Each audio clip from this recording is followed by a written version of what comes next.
Ok, hola, muy buenas tardes, muchas gracias a todos. Es un honor estar con todos ustedes platicando aquí sobre la lesión del ligamento cruzado anterior, el manejo quirúrgico que hacemos. Y es muy importante saber y agradecer al doctor Emanuel por la invitación, a todo el equipo, a todas las personas que todas están atrás de hacer este webinar, porque no es fácil conjuntar tanta gente para poder trabajar y hacerlo lo más profesional posible. Bueno, a mí me tocó hablar del ligamento cruzado anterior. Y aquí es muy importante que la reconstrucción del ligamento cruzado anterior es uno de los procedimientos ortopédicos más comunes y complejos que se realizan con el objetivo de restaurar la estabilidad anteroposterior y rotacional de la rodilla.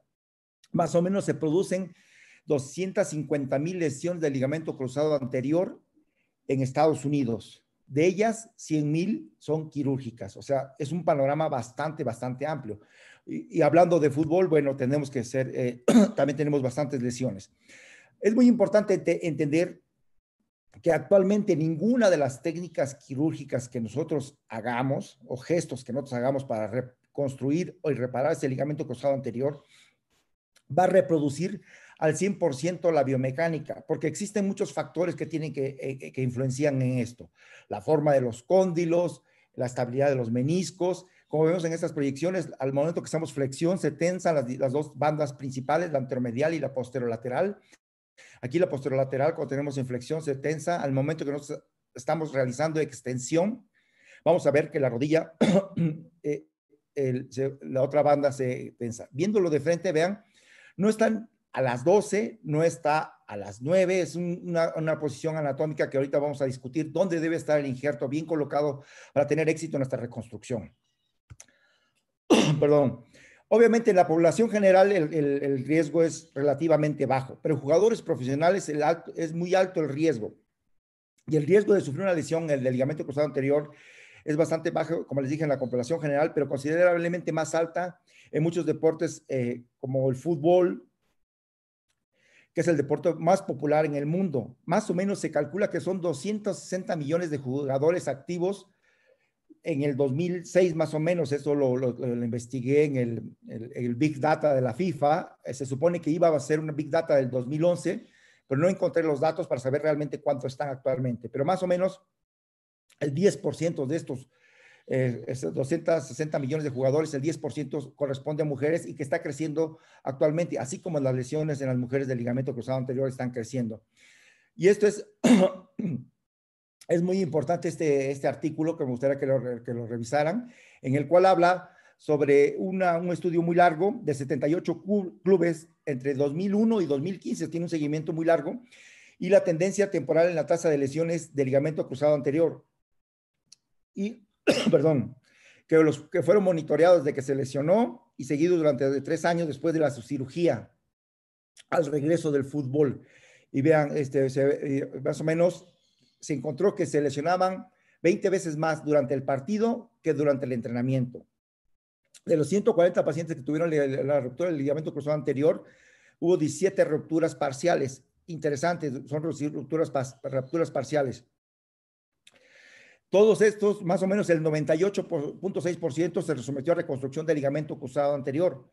Las rupturas parciales diagnosticadas clínica y por resonancia magnética, el manejo fue por rehabilitación, pero un porcentaje de ellos, más o menos el 6.7%, tuvo complicaciones y no pudo regresar al partido, por lo que tuvo que someterse a una cirugía de reconstrucción. O sea, hay que tener cuidado con las lesiones parciales del ligamento cruzado anterior en atletas de alto rendimiento, porque podemos tener una ruptura inmediata cuando empiezan a hacer ya su actividad a la carga.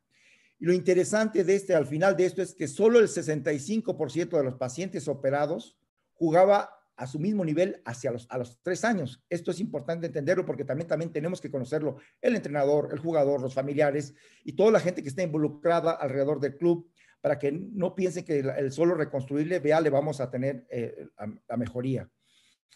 Cuando nosotros se presenta un paciente con lesión de ligamento cruzado anterior, bueno, pues si es aislada está perfectamente, pero como comentaba el que me antecedió, pues la lesión puede estar asociada con una lesión de ligamento cruzado, perdón, de colateral medial, y si es lesión del menisco, obviamente todos son factores pronósticos, no es lo mismo una lesión aislada que también tenga lesión del cartílago, lesión del menisco, lesión del colateral medial. El regreso se va a tardar muchísimo más y los pronósticos de esa articulación, de esa rodilla, van disminuyendo un porcentaje del 10 al 25%, dependiendo de qué tanta lesión tiene.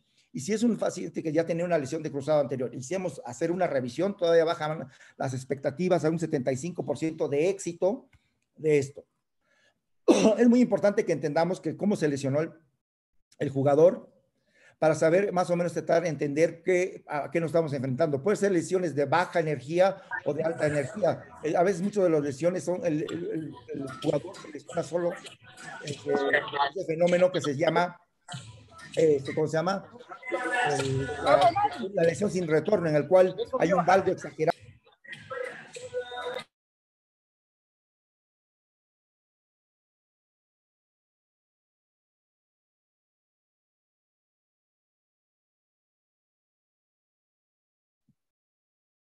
Volumen, Paco.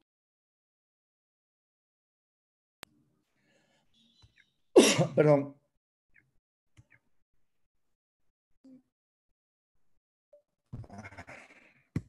Entonces, es muy importante que nosotros tengamos una evaluación clínica del jugador en el momento que se lesionó, para saber cómo se lesionó, qué estructuras están lesionadas. Tenemos que hacer una investigación importante para saber qué parte de la lesión tenemos que tener, está lesionado. Tenemos que hacer, obviamente, la prueba de cajón anterior, el Lachman.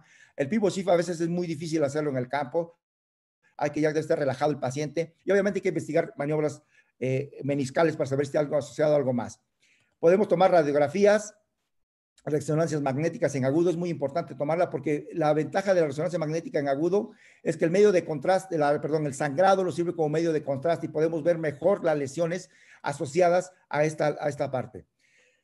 Una parte importante es que tenemos que entender que la ruptura del ligamento cruzado anterior es complicada, una lesión complicada para los futbolistas. Además, es un periodo largo alejado de la competición o del campo.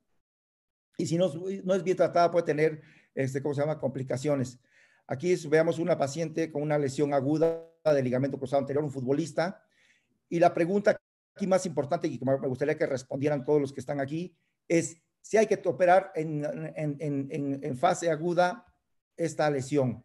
Porque es muy importante, aquí existen muchos factores, factores multifactoriales para decidir si tiene que operarse. Generalmente, lo que vemos en la televisión es que se rompe el ligamento cruzado anterior, inmediatamente ya lo están llevando al hospital y al segundo o tercer día ya lo están operando. Pero ¿qué pasa si esto es realmente benéfico para el jugador?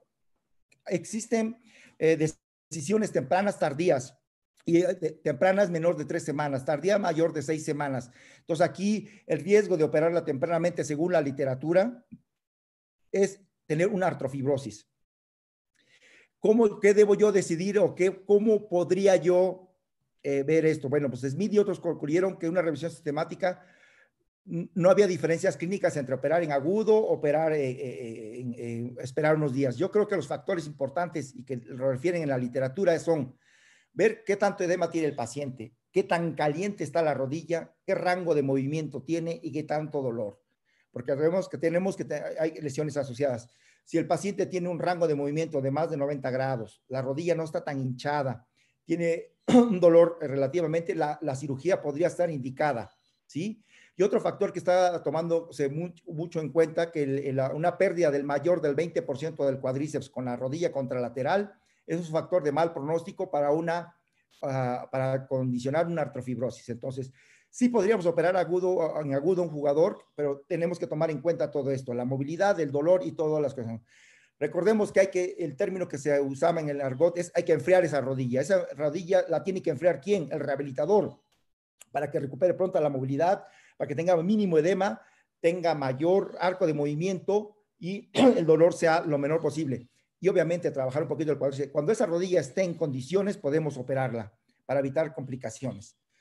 Obviamente, a veces, actualmente, como les comentaba, las lesiones de ligamento cruzado anterior están aumentando en mujeres porque creo que entran un poco más dura, ¿no? Y también su posición de forma de valgo y algunos otros factores que hablan sobre todo también, por ejemplo, el estado de ¿cómo se llama? La menstruación, que se ha visto que no tiene mucha relación, pero sí entra muy duro. En cambio, algunos varones, bueno, pueden fingir. ¿Cuál es el principio cuando tenemos que operar a un paciente? Pues obviamente tenemos que restaurar la anatomía nativa del ligamento cruzado anterior, restaurarle sus sitios anatómicos y lo más importante, reparar ¿cómo se llama? Esa tensión que te debe tener ¿cómo se llama? Ese ligamento cruzado anterior.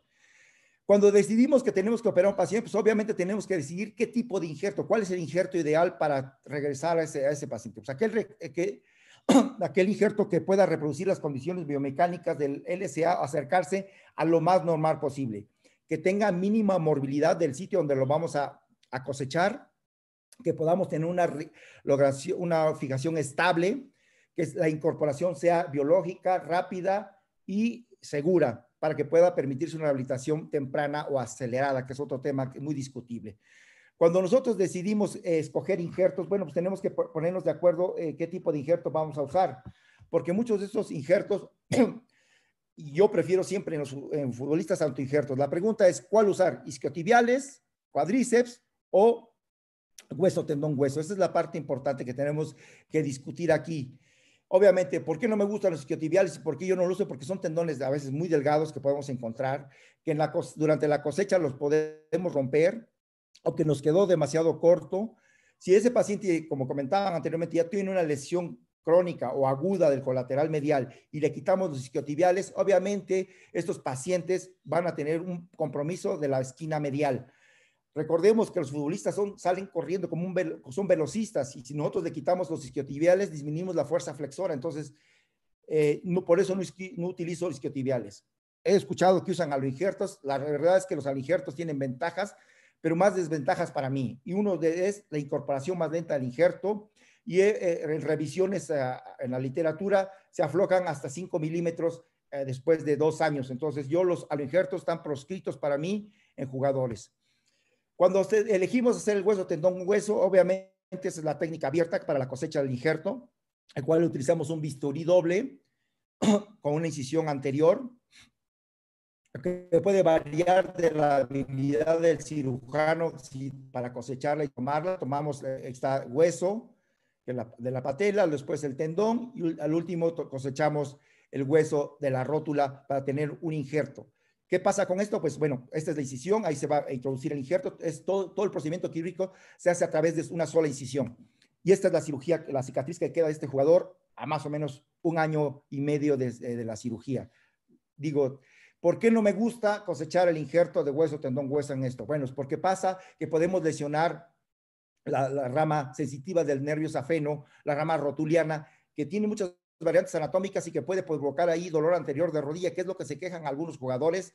Puede tener disestesias o no se pueden hincar y algunos pueden causar neuromas en esa área. Entonces, la ruptura de esta rama, por eso me gusta durante la cosecha del injerto. ¿Cómo lo hago yo? Yo lo hago subcutáneo. Hago una incisión superior, proximal, otra inferior, ligeramente medializada, y cosecho el injerto por la forma subcutánea.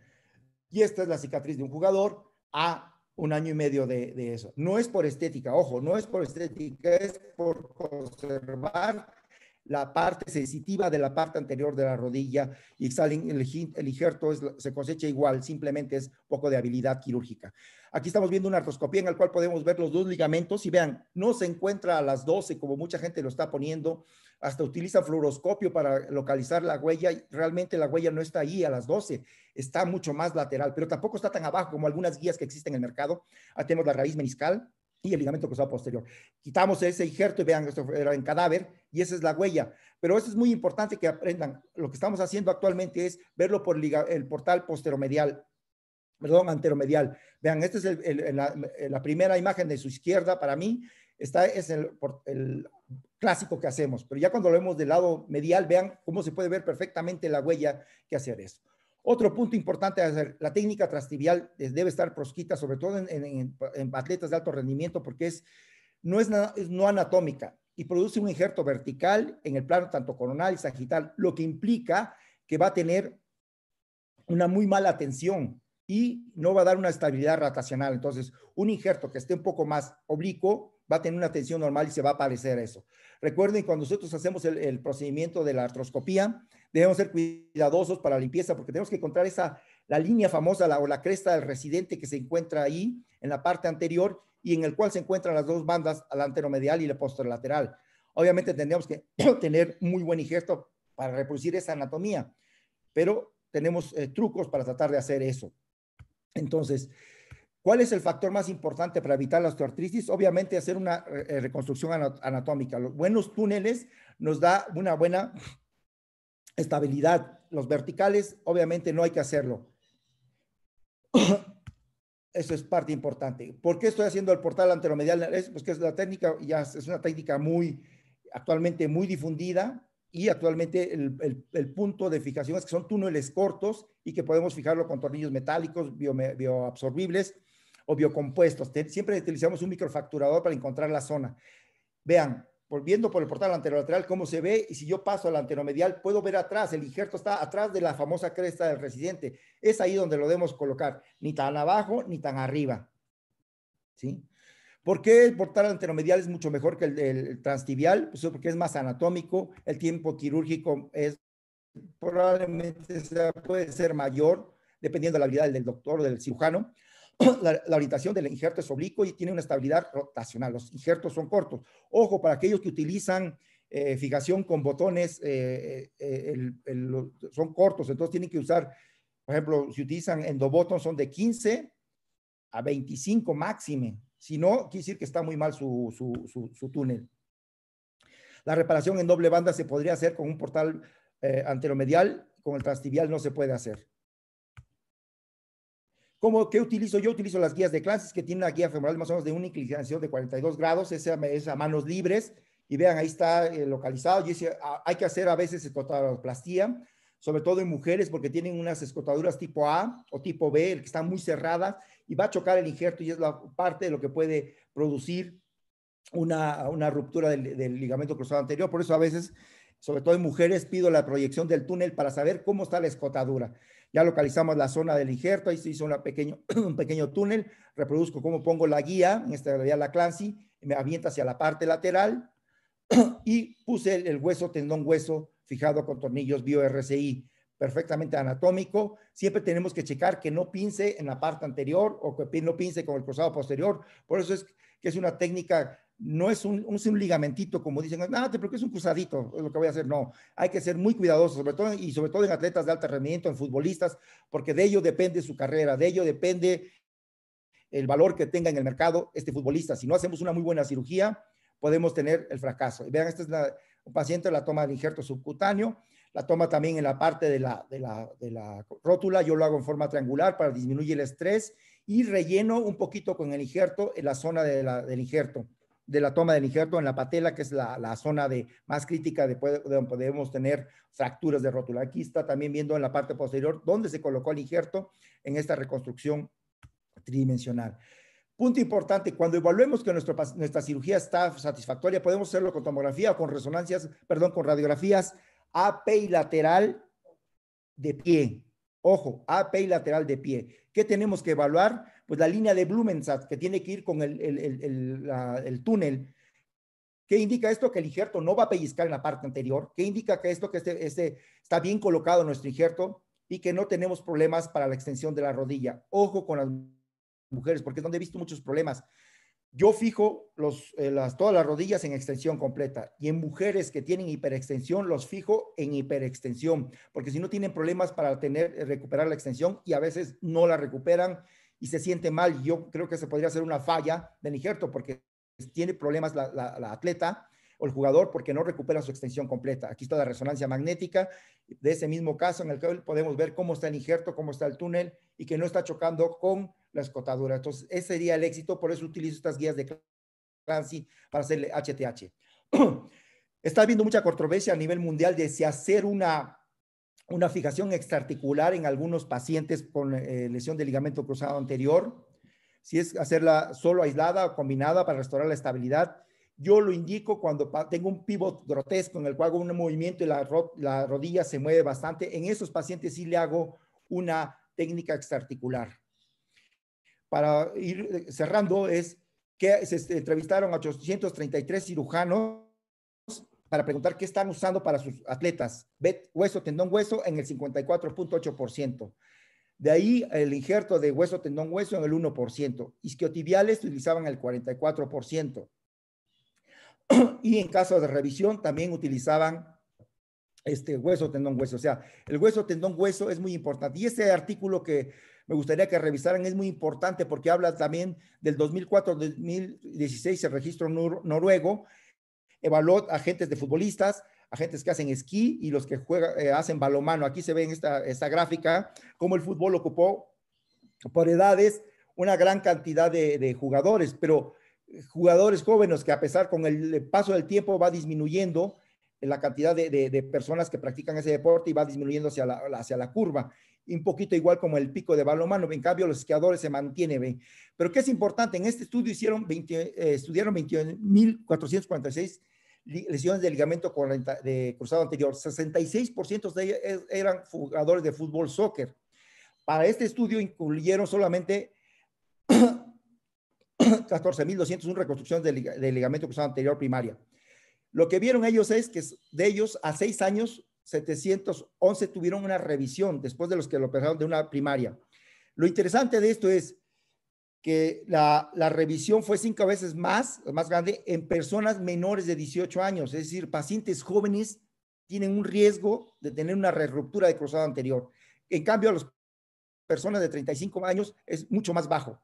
Pero aquí hubo otra revisión. El injerto que tuvo más revisiones fueron los isquiotibiales, 1.8 más o menos. Al compararlo ya contra el cruzado anterior con el HTH y en personas menores de 18 años, la revisión con isquiotibiales es de 2.8 más veces que con HTH. Entonces, aquí la cuestión, jugadores de fútbol que tienen soccer o pacientes jóvenes con fisis cerradas, el injerto el estándar de oro es el HTH. ¿Qué pasa con la ligamentización de este injerto? Aquí están diferentes comparados los que tienen un asterisco, que es Sánchez y Janssen, compararon los isquiotibiales contra los de Falconeiro y Rugraf, que fue HTH. Vean, más o menos empieza la ligamentación a las 3 semanas y concluye a las 12 semanas. Esto es importante para la gente que va a rehabilitar una rodilla. Tiene que saber qué injerto usamos, cómo lo fijamos. En cambio, los isquiotibiales empieza apenas su ligamentización en la zona 12. Entonces, debemos esperar un poquito más para los que usan hacer isquiotibiales. ¿Qué podemos hacer en nuestra práctica diaria? Si nosotros tenemos esas 2 bandas en el ligamento cruzado anterior, pues obviamente tratar de calcular que nuestro injerto quede en el centro para tratar de replicar las 2 bandas, tanto en la tibia como en el fémur, para tratar de replicar parte de las 2 bandas y tener una muy buena fijación. ¿Sí? Pues muchísimas gracias, Emanuel. Espero que les haya gustado y adelante cualquier comentario que nos puedan hacer o pregunta.